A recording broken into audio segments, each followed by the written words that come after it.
got several speakers, so y'all kind of keep it around 5 minutes. This evening's not 3 minutes, and I'll give you a little bit extra time right there. Wayne, you want to go ahead? If you would, tell your name, your address, sir. Check my shirt. Sure. Wayne, see if it's turned on.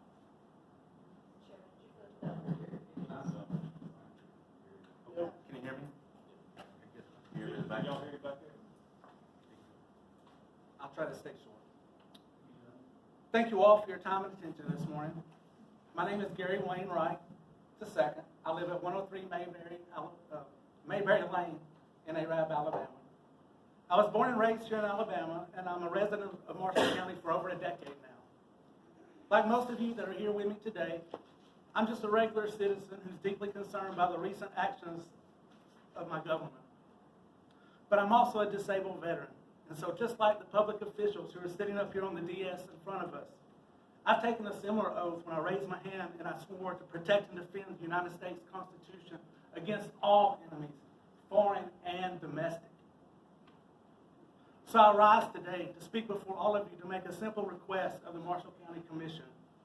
I demand a vote today to repeal the unconstitutional county picketing resolution. Let me begin with the preamble of our very own United States Constitution, which very first word stated, "We, the people of the United States, in order to form a more perfect union." Even back then, our founding fathers knew that our beloved nation was not only still a work in progress, but they also knew we would always be striving toward the ultimate goals of justice and equality for everyone. The founding fathers were protesters of the government that restricted their very liberties. And a true democratic republic can only exist when there's freedom to dissent in a public forum, especially to protest the tyranny of a government. Our very Declaration of Independence started with the words that I still hold sacred to this very day that say, "We hold these truths to be self-evident that all men," now I would say all living beings, but back then they said all men are created equal, and that they are endowed by their Creator with certain unalienable rights, that among those are life, liberty, and the pursuit of happiness. Because the United States Constitution was still imperfect and is a living document, we later had the Bill of Rights that gave us the numerous amendments on our quest for our more perfect union. It is that very Bill of Rights that Marshall County seems to so often ignore. And one doesn't have to read very far into the Bill of Rights to see where the county has violated the constitutionally protected rights of all of its citizens in a desperate last-gasp effort to silence the rare voices of dissent that still bravely exist in our county today.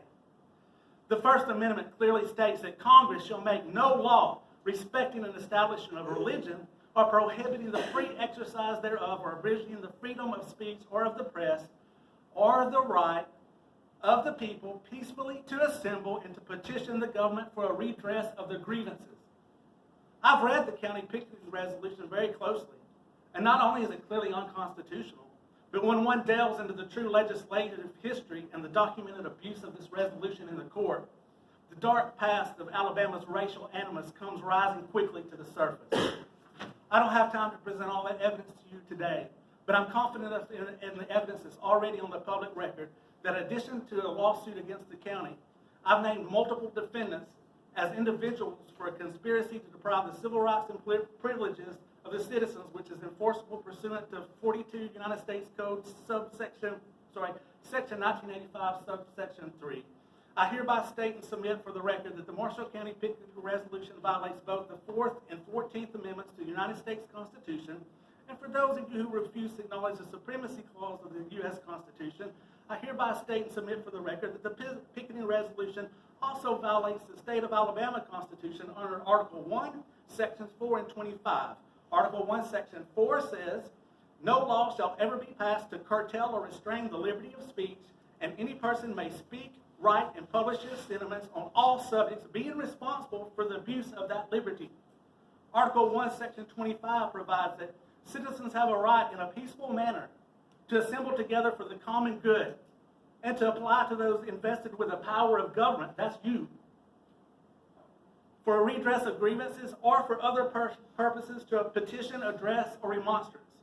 So today I argue that regardless of the state laws that you quoted as the authority in your resolution, that this county resolution is clearly unconstitutional under both the United States Constitution as well as the Constitution of the United States and the Alabama Constitution. So, in closing, to paraphrase an amicus curiae, or friend of the court brief that was filed in my last civil rights lawsuit against the county, there are two paths that lie ahead before us, but the ultimate destination has already been predetermined, and it's now your choice which path you want to take. So today, I'll stick around to see your vote, but I urge the Commission to take the easier, far less expensive path of a vote to repeal today, rather than force us to pursue the matter in federal court. Thank you for your time, and as I've exhausted all other administrative remedies, I ask this Commission to please hold a vote before I leave today and repeal this resolution. Here's a copy of my speech for the record. Thank you, sir. Okay, next speaker we have is Alma Shelton.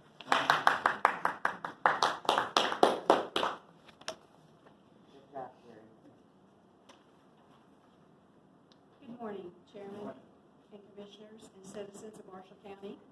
My name is Tanya